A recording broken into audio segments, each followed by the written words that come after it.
முத்துமணி ரத்தினமே மூடுபடம் தேவையில்லை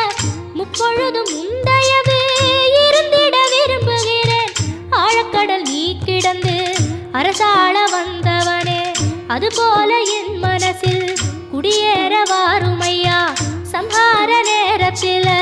சமுத்திரம் பின்வாங்கும் சந்தோஷ திருநாளில் நல்லருளை தாருமையா முருகன் என்று முழங்குது என் மனசு கடலை போல உன் கருணை பெருசு உப்பு காத்து ஊத காத்து சுத்தும் கடலுக்கரைய பார்த்து சத்தியமா கோயில் கொண்ட சுப்பையா எங்க குப்பத்துக்கு குலவிளக்கு நீ ஐயா திருச்செந்தூர் ஆண்டவனே வேல் முருகா தினம் உனக்கு நன்றி சொல்வோம் மால் மருகா திருவடியில் தவம் இருப்போம் திருமுருகா